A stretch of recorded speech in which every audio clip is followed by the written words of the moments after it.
pessoal, bem-vindos ao canal Anytime TV. Curta, compartilhe e se inscreva no nosso canal. O criminoso, Timothy McVeigh, cita como motivo uma vingança pelas ações das autoridades americanas em Waco, Texas, onde 76 homens, mulheres e crianças morreram em um incêndio avassalador, e onde membros de um culto são levados à morte pelo líder carismático David Koresh, ou mortos por agentes federais fora de controle. Até hoje, os eventos em Waco pesam na consciência dos Estados Unidos. Um antigo agente do FBI revelará o que realmente aconteceu em Waco. Desastres não acontecem simplesmente. Eles são uma cadeia de eventos críticos. Veja as informações e a contagem regressiva dos segundos finais para o desastre. Segundos fatais. Cerco a Waco. Estados Unidos, Waco, Texas. 19 de abril de 1993, meio-dia e 15. Agentes do FBI cercam um complexo em chamas pertencente a uma seita religiosa conhecida como Ramo Davidiano.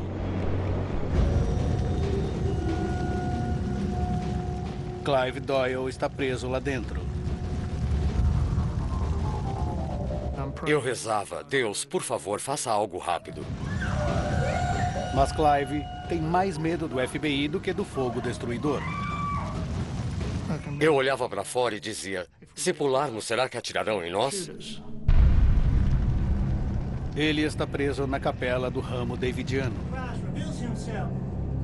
Clive é seguidor do carismático líder David Koresh há 10 anos.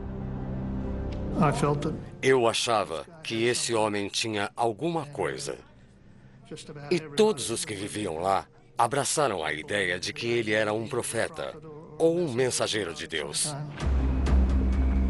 As autoridades federais não pensavam assim. 7 semanas antes, em 28 de fevereiro de 1993, a Agência de Álcool, Tabaco e Armas de Fogo, a ATF, deu uma batida no complexo para prender David Koresh. Eles suspeitavam de que David estava convertendo armas semiautomáticas em armas totalmente automáticas. Um cameraman local registra o momento em que agentes invadem o complexo davidiano. A batida de surpresa sai desastrosamente errada. Koresh e os seguidores sabiam que eles estavam chegando. Estão atirando contra nós em Monte Carmel. Monte Carmel? Sim, diga a eles que há crianças e mulheres aqui. Mande parar. Em um tiroteio fatal, 4 membros da ATF e 6 membros da seita são mortos. Koresh é atingido no ataque, mas ele se recusa a se render. Com agentes da ATF mortos, as autoridades federais decidem que o FBI deve assumir o comando da situação. O negociador é Byron Sage. Eu soube do incidente quando estava me preparando para ir à igreja com a família. O telefone tocou e era o meu chefe, em San Antonio. Ele disse que tinha havido uma batida que dera terrivelmente errado. 4 agentes haviam morrido e 16 estavam feridos. Então ele me mandou ir para Waco com urgência para auxiliar nas negociações. Aqui é Byron Sage, do FBI. Posso falar com David? Em princípio, o FBI entra com suavidade, negociando com sucesso a rendição de 14 adultos e 21 crianças. Mas um grupo de davidianos mais ferrenho se recusa a sair. Sage manda até eles uma câmera de vídeo para ter uma ideia clara das pessoas com quem ele está lidando. ATF, vocês estão errados. Estão erradas as suas práticas e seus hábitos de manipular pessoas com armas. Eu encontro vocês na minha porta em qualquer dia. E alguém vai se machucar, com vocês fazendo esse joguinho. Estou falando com vocês. Alguém vai se machucar. A prioridade do FBI é retirar as crianças. Estávamos pressionando David para que deixasse as crianças saírem. E finalmente ele disse: "Ei, vocês não entendem? O restante das crianças são meus filhos. E eles não sairão." O impasse se tornou um dos cercos mais longos da história da lei nos Estados Unidos. E Koresh não está cooperando com os negociadores. David disse: "Vocês não entendem? Eu não respondo a vocês. Respondo a um poder maior." E ele diz que o meu Deus me mandou esperar. O comando do FBI está frustrado com o progresso lento e aumenta a pressão sobre os davidianos. Eles cortam a energia do complexo e privam a comunidade de aquecimento, luz e água. Eles estavam fazendo o que se chama privação de sono. Havia telefones e trombetas tocando, toques de alvorada, ruído de bombardeios aéreos, todo tipo de coisa. Mas essas táticas não estão funcionando. E o impasse está prestes a completar 50 dias. Nós negociamos com essas pessoas por vários dias. Tentamos de tudo. Agora o FBI tem um novo plano. 19 de abril, 5h59 da manhã. Byron Sage liga para o complexo e fala com o braço direito de David Koresh, Steve Schneider. Eu disse: "Steve, estamos preparados para jogar gás lacrimogêneo no prédio, mas não entraremos no prédio." Homens, venham jantar. Dentro do complexo de Monte Carmel, Koresh prepara seus seguidores. Andem logo, vamos! Vamos! Os davidianos acumularam um arsenal mortífero de armas automáticas e semiautomáticas. Vamos! Vamos, limpem a mesa! 6 da manhã. O complexo está cercado. 2 tanques modificados se aproximam do prédio. Eles carregam latas de gás CS, um tipo de gás lacrimogêneo. Byron Sage se abaixa em uma posição do FBI a quase 300 metros do complexo. É o mais perto que ele ousa chegar. David e indivíduos no complexo do ramo davidiano. E estamos no processo de jogar gás lacrimogêneo dentro do prédio. Não há resposta lá de dentro. Jim McGee, membro da equipe de resgate de reféns, é um dos agentes que se preparam para entrar. Vamos tentar deixar o ambiente tão desconfortável que eles terão que se render e sair. 6h05 da manhã.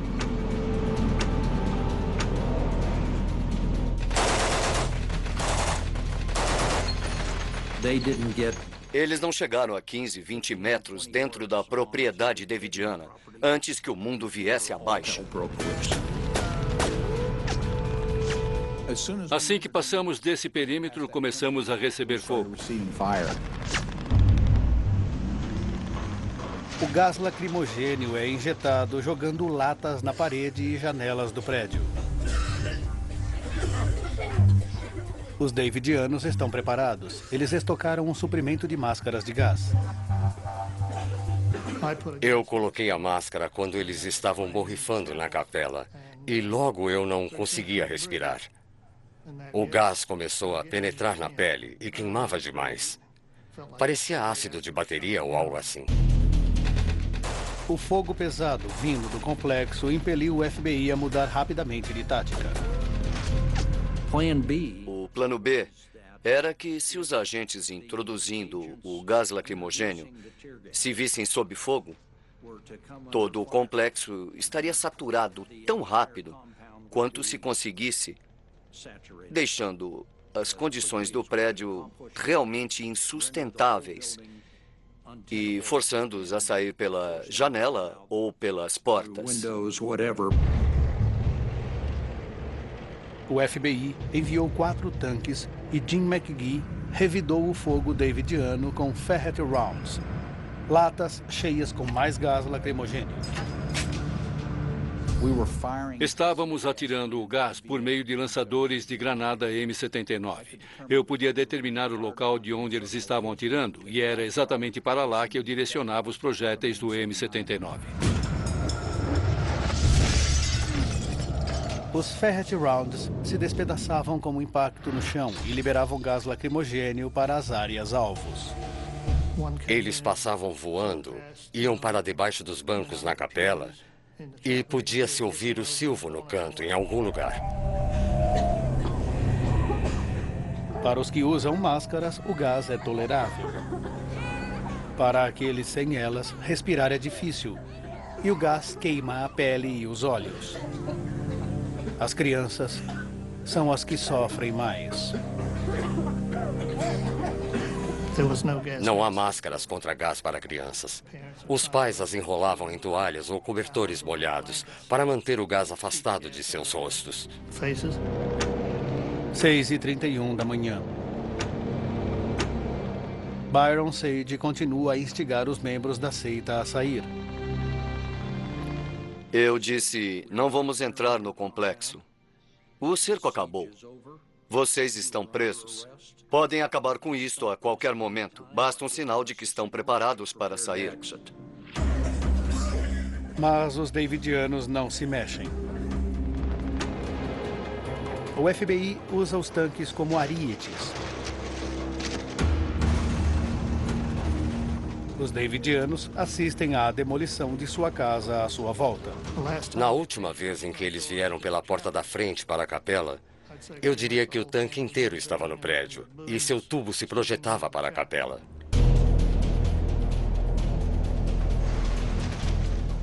Agora o FBI podia lançar o gás lacrimogêneo mais fundo no prédio. David instruiu as mulheres para trazerem as crianças para baixo e colocá-las na câmara subterrânea. Era o lugar mais seguro no prédio, caso alguma coisa acontecesse. A câmara subterrânea é um compartimento de concreto seguro no centro do complexo de madeira. Não há sinais de que os davidianos estejam prontos para a rendição. Se está gostando do vídeo, não deixe de se inscrever e deixar o like. Obrigado, galerinha. Continuem agora com o vídeo. Como o FBI esperava. 12h07. O FBI então avista chamas.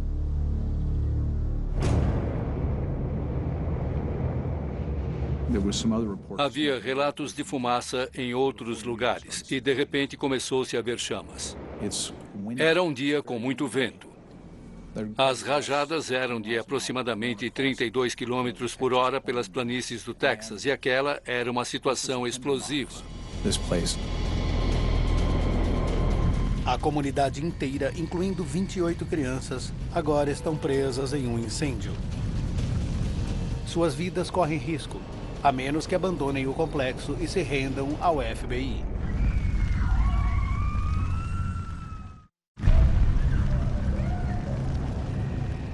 O fogo está chegando mais perto de Clive Doyle. Eu comecei a ouvir as pessoas gritando atrás de mim. Reconheci as vozes de quem estava gritando. Elas estavam no meio do fogo. Sua filha Sherry estava presa no andar de cima. As chamas que se aproximavam impediram Doyle de salvá-la. Minha filha mais nova tinha 18 anos. Foi com ela que passei a maior parte do cerco, até que disseram que eles fossem lá para cima. E eu não a vi mais depois disso. O agente do FBI, Byron Sage, transmite uma mensagem urgente para David Koresh. Eu tentei falar diretamente com David pelo PA e disse: David, não termine dessa forma. Você devia ser um salvador. Salve essas pessoas, traga-os para fora. 12:13. Agora o prédio inteiro está envolvido pelas chamas. Toda aquela fumaça começou a cobrir o exterior do prédio e tudo se tornou escuro. Eu senti um calor enorme e não enxergava nada. Doyle escapa sozinho, deixando sua filha no prédio que se queimava. Saía fumaça de mim. A pele das minhas mãos estava se soltando. E eu pensei que, se ficasse ali, morreria queimado de qualquer forma. Eu pulei e caí de pé com as costas contra a parede. E pensava, e agora? O que faço?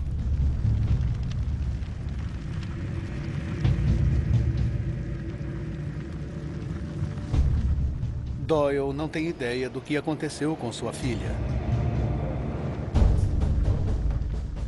Imediatamente, ele é parado por um agente do FBI. Ele me apontava uma arma e me dizia que se fizesse um movimento em falso, estouraria minha cabeça. Essas coisas. Eu fui na direção dele, que gritava: onde estão as crianças? Onde estão as crianças? Eles foram questionados incansavelmente. Onde estão as crianças? E ninguém respondia. Eu disse que não via as crianças há alguns dias. Ele não ficou satisfeito com isso e gritava que eu me lembraria daquilo pelo resto da vida. Ainda não havia sinal das 28 crianças que se acreditava estarem lá dentro. Momentos depois, uma mulher pula de uma janela do segundo andar, no que parece uma tentativa desesperada de escapar. Então, se levanta e volta para o prédio.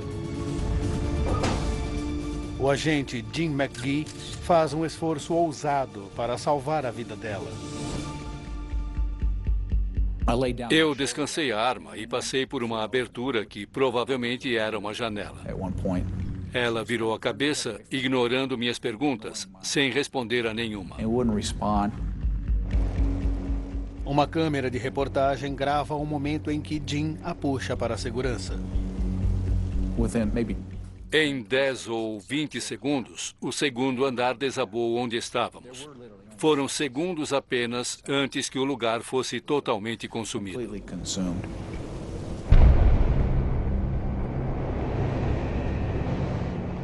Os ventos fortes fizeram com que o fogo se espalhasse em velocidade assustadora. Em apenas 18 minutos, o prédio inteiro está envolto em chamas.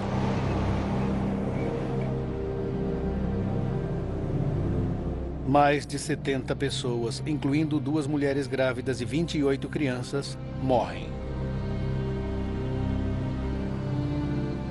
Sherry, a filha de Clive Doyle, está entre os mortos. E o líder da seita, David Koresh, é achado com uma bala na cabeça. A coisa terminou de um modo que ninguém queria. 9 pessoas saíram naquele último dia.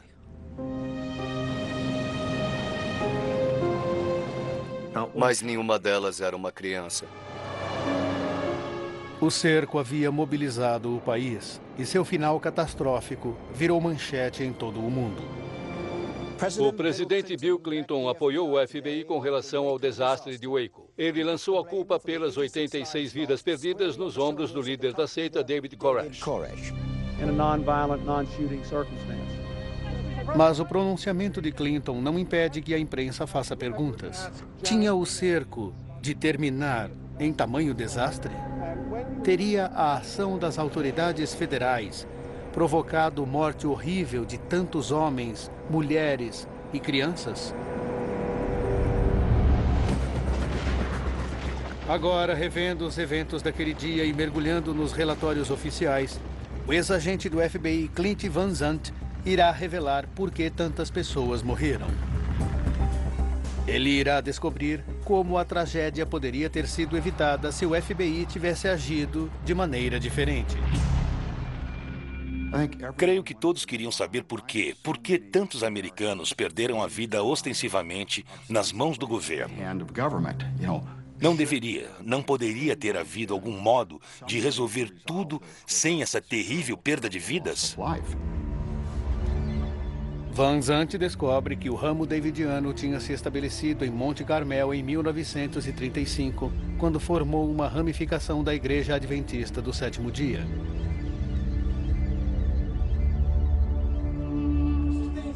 Tendo abandonado o ensino médio, David Koresh juntou-se ao grupo em 1981 e tornou-se seu líder 6 anos mais tarde. Koresh acreditava ser a segunda vinda de Cristo, destinada a dar início a eventos que culminariam com o fim do mundo. Seu ministério baseava-se em referências do Livro das Revelações, que descreviam o dia do julgamento final e a vida eterna. Revelações. Os davidianos consideravam os pronunciamentos de Koresh de importância igual à da Bíblia. Para ajudar a fundar a seita, ele começou um negócio de compra e venda de armas. Relatórios de sons de tiros automáticos vindos do complexo resultaram em uma operação de vigilância pela ATF. E isso levou à abatida fracassada de 28 de fevereiro. Mas com tantas pessoas mortas durante o incêndio, a prioridade de Clint Van Zandt é estabelecer exatamente como ele começou. Em 1993, as investigações oficiais do governo fizeram entrevistas com numerosas testemunhas. Foi concluído então que o ramo davidiano começou o incêndio. Alguma coisa sobreviveu à negação pesada dos davidianos. Nós ouvíamos invenções completas sobre o que estava havendo. Uma onda de cinismo cobre você. A coisa não estava sendo justa, estávamos sendo mal representados e não podíamos confiar nessas pessoas. Ainda queimando, Waco foi um massacre. E de forma preocupante para as autoridades, 6 anos após o cerco, a maioria do país concorda que foi um massacre. Em 1999, uma pesquisa da Time Magazine descobriu que 61% dos americanos acreditam que o governo começou o incêndio e depois disfarçou seu envolvimento. Uma análise detalhada da gravação de vídeo revelou que 3 incêndios começaram quase simultaneamente. Na lanchonete, na parte sudeste e na capela.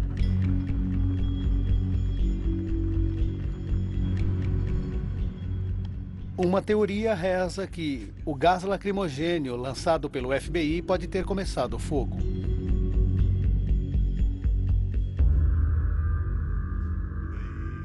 O FBI nega a acusação, afirmando que somente usaram latas não inflamáveis.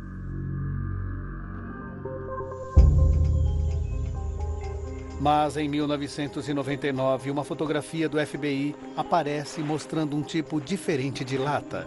Uma que usava uma carga pirotécnica para espalhar o gás.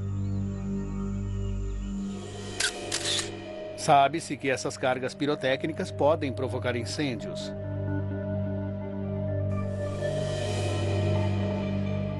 Clint Van Zandt investiga quando e onde essas cargas de gás lacrimogênio foram lançadas para determinar se causaram as chamas. Fizemos 3 lançamentos com capacidade pirotécnica. Ele encontra registros confirmando que a equipe de resgate de reféns fez 3 lançamentos de gás. Mas eles foram lançados contra uma construção de concreto a mais de 20 metros do complexo principal. E Van Zandt descobre evidências conclusivas de que os lançamentos não causaram o incêndio. Investigações independentes demonstraram que os lançamentos pirotécnicos ocorreram de 3 a 4 horas antes do incêndio em Waco. De forma que ficou provado que eles nada tiveram a ver com o incêndio em Waco. A mudança completa do FBI sobre o uso de latas pirotécnicas projeta uma sombra sobre a operação do FBI.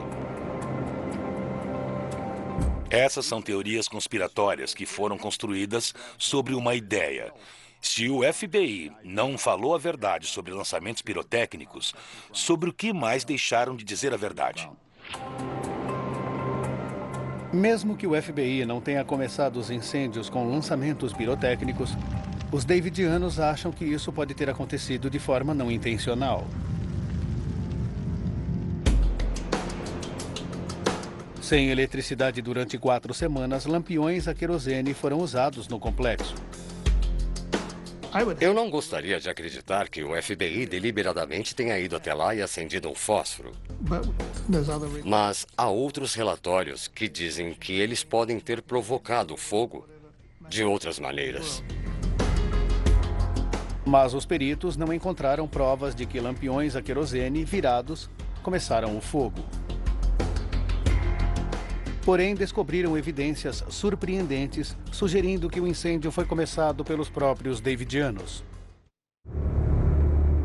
Um atirador da equipe de resgate de reféns viu quando um davidiano começou o incêndio no interior da frente do prédio. Há mais evidências convincentes que sugerem que o incêndio foi criminoso.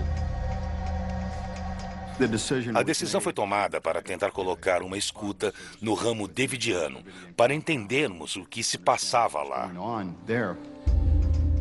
Agentes técnicos pegaram uma caixa de papelão, inseriram nela um dispositivo e a entregaram para a equipe tática encher com litros de leite e colocar perto da porta da frente do complexo davidiano, na esperança de que apanhassem a caixa. No dia do incêndio, o dispositivo gravou sons fracos no interior do complexo. Quando Van Zandt ouve o material, descobre uma pista vital para a origem do fogo. Bem no final, o dispositivo registrou frases como: "Vamos começar o incêndio?" David disse para começar o incêndio explicitamente. David disse que precisávamos do combustível. Já foi espalhado. Só acenderemos o fogo quando eles vierem com os tanques, entendido? Clint Van Zandt acha a combinação de evidências conclusiva. Acho que o dispositivo de escuta é uma prova. Juntando tudo, testemunhos oculares, evidências fotográficas e investigação independente, creio que o ramo davidiano começou um incêndio e o FBI apenas assistiu.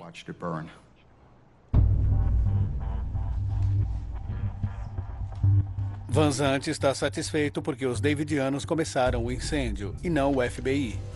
Mas causar o fogo não é a única acusação para o FBI. Agora, Van Zandt precisa descobrir se o FBI impediu que os davidianos escapassem do incêndio, atirando contra o complexo. 19 de abril, 10h13 da manhã. Quando os agentes do FBI começaram a lançar gás lacrimogêneo no complexo, o ramo davidiano respondeu com fogo de barragem.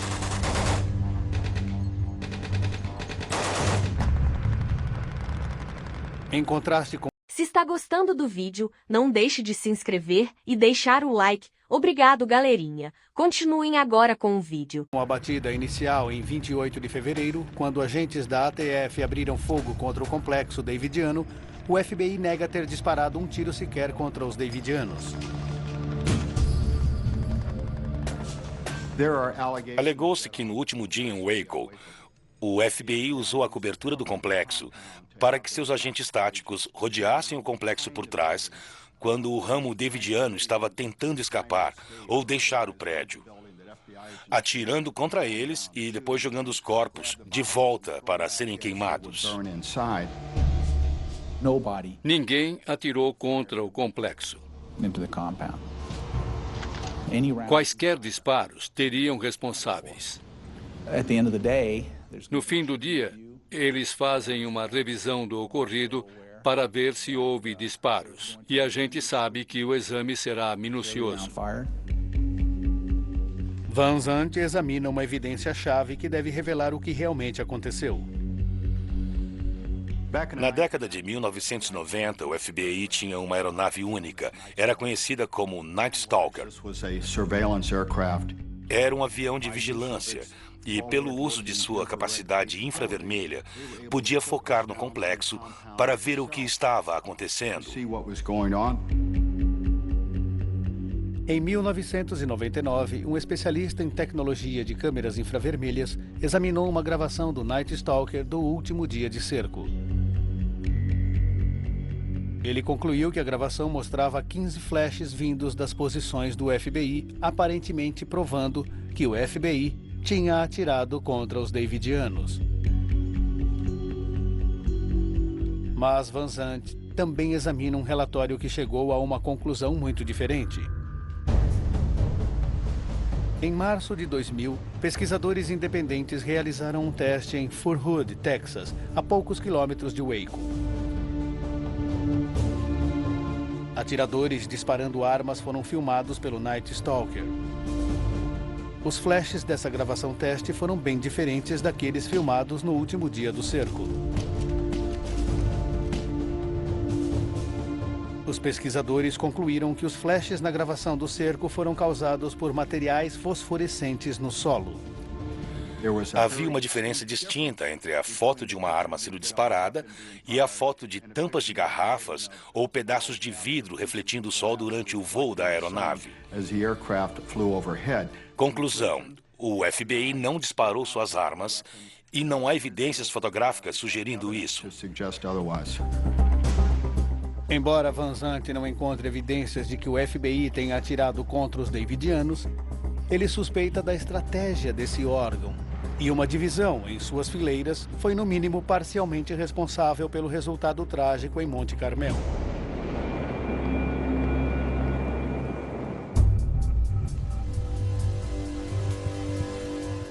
O FBI colocou de prontidão uma equipe de negociadores e uma equipe tática armada, a equipe de resgate de reféns. Elas deveriam trabalhar juntas. Mas Van Zandt acredita que a falta de comunicação entre as duas equipes possa ter contribuído para a conclusão trágica do cerco. Um dos principais desafios em Waco era a falta de coordenação por parte do FBI entre o comando, a tática e as negociações. Havia um muro entre os negociadores e a equipe tática. Os negociadores tinham como meta conseguir uma solução pacífica para o impasse. A equipe tática estava pronta para forçar uma conclusão, uma tarefa que levou a uma atitude linha dura para com os davidianos. Se você é membro de uma equipe tática que pode ter de entrar em um confronto armado, creio que é mais fácil ver o seu adversário como um criminoso violento, com uma arma na mão, que só deseja matar você e todos à sua volta. Eu encarava os davidianos como agressores violentos. Não havia nada de pacífico com relação a eles. Como ex-negociador do FBI, Clint Van Zandt entende como as duas equipes deveriam trabalhar juntas. Como negociador, eu preciso da presença da força. Preciso de uma equipe tática bem treinada e disciplinada, pronta para se mover a uma ordem. E como negociador, não tenho de reconhecer a ameaça, o potencial. Está lá e é algo que eu posso usar como garantia psicológica no pôquer de vida ou morte que estávamos jogando na época.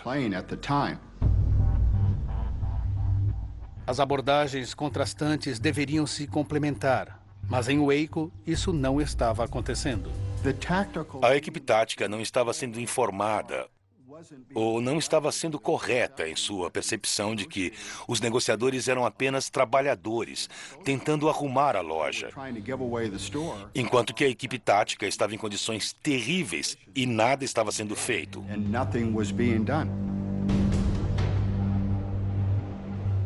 Pelo fato de as duas equipes não estarem trabalhando como uma unidade, os davidianos recebiam mensagens misturadas. Eles estavam preocupados, achando que o governo fosse confiscar a sua propriedade.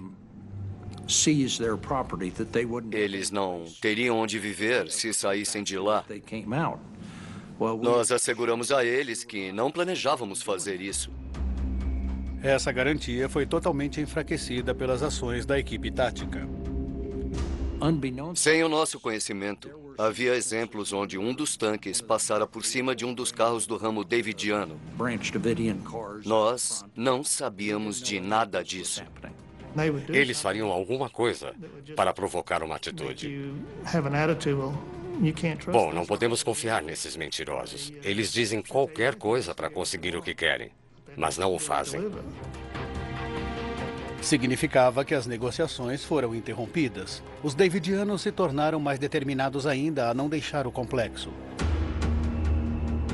Então, o comando do FBI se voltou para a equipe tática para resolver o impasse. O processo de negociação começou a perder terreno aos olhos do comandante em cena. E suas opções de táticas começaram a aumentar. Ninguém queria estar ali mais que o necessário. E havia um nível de frustração. A solução da equipe tática foi fazer maior pressão psicológica sobre os davidianos. Eles cortaram a energia do complexo e tornaram impossível o sono dos davidianos.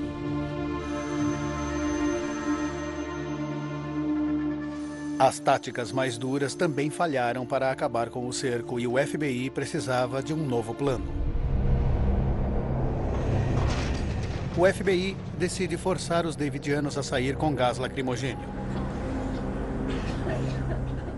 Apesar do sofrimento terrível, nenhum davidiano, adulto ou criança, deixou o complexo durante 6 horas de ataque com gás. As táticas do FBI simplesmente aumentavam a tensão. Para entender como essas táticas afetariam os davidianos, Van Zandt estuda um relatório escrito por um psicólogo criminal, o professor Alan Stone, que examina a relação entre Koresh e o FBI. Nem é preciso dizer que uma espécie de briga de machos desenvolveu-se entre o FBI e David Koresh. Quando o FBI foi a público, disse: vamos mostrar a ele quem é que manda. Stone acredita que esta é exatamente a abordagem errada para com um personagem como Koresh. Se você levar David Koresh a sério, se você se esquecer de que se trata de um criminoso comum e um molestador de crianças, verá que existe outra parte e passa a entender o risco que está correndo ao tentar apertar o laço.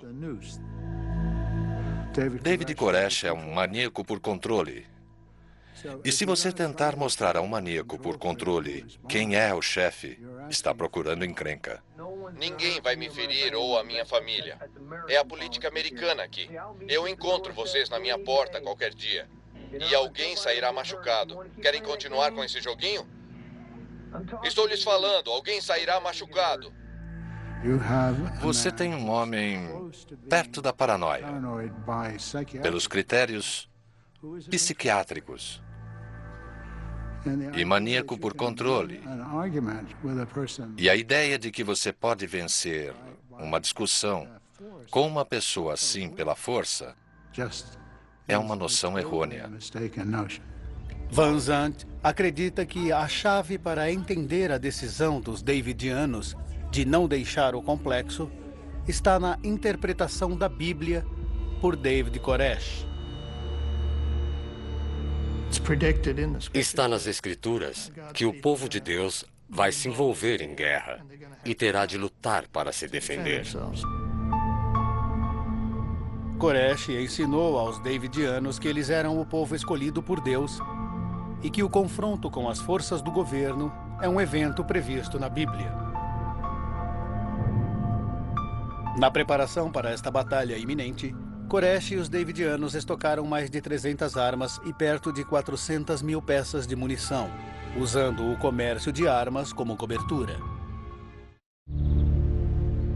Dos 76 Davidianos que morreram em 19 de abril, 20 foram vítimas de ferimentos à bala. A filha de Clive Doyle, Sherry, morreu com um tiro na cabeça.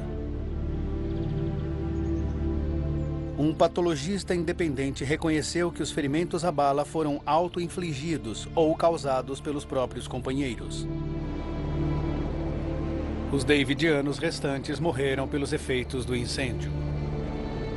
27 corpos foram encontrados no compartimento de concreto. Cheguei à conclusão de que o ramo davidiano não via o suicídio como um fim, mas como um novo começo. Confrontado com tamanha crença e depois do pior cerco em seus 85 anos de história, o FBI perdeu a paciência. Van Zandt acredita que eles deveriam ter sido mais pacientes. Acho que o governo tem sempre a responsabilidade de fazer tudo o que pode, não importa o tempo que leve, para resolver a situação sem violência. Se não puder ser hoje, sempre haverá o amanhã. O tempo estava ao lado do governo. Nós mandávamos no relógio, não o ramo davidiano. Agora está claro que uma série de problemas de comunicação e uma falha na compreensão da ideia de David Koresh fez com que as autoridades federais embarcassem em um plano terrível que poderia ter apenas um resultado.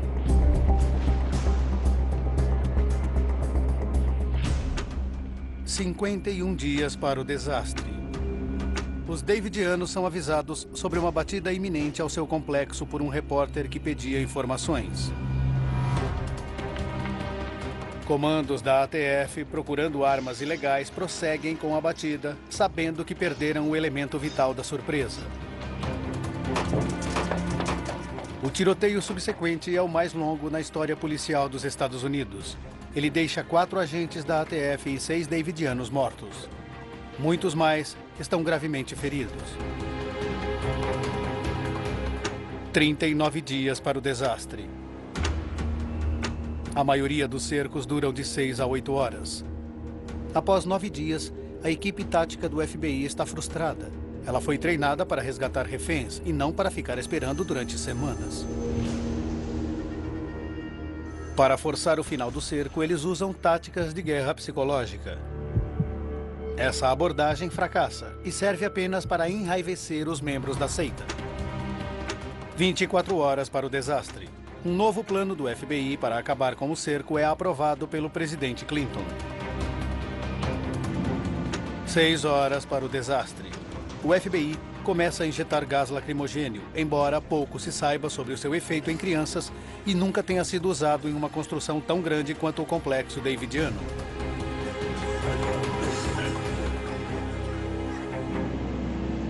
O que parece para o FBI é que um plano ordenado para retirar os davidianos é uma experiência terrível para aqueles lá dentro. 12:07. Os davidianos começam 3 incêndios quase simultaneamente. Alimentados por fortes ventos, todo o complexo é rapidamente engolido pelas chamas. 3 horas e meia depois, somente 9 adultos davidianos escaparam do inferno. O complexo foi destruído pelo fogo. 28 crianças perderam suas vidas. Acho que a maioria de nós em Waco faria um pacto com o demônio se achássemos que poderíamos ter retirado as crianças com vida. Os adultos se colocaram nessa situação, tomaram uma decisão consciente de permanecer no complexo, mas as crianças não tiveram escolha. O último elemento de controle que cada ser humano tem é a capacidade de se matar. É o único modo que ele tem de controlar o horror de uma experiência mental. Se você pressiona um maníaco por controle, ele acabará por cometer suicídio.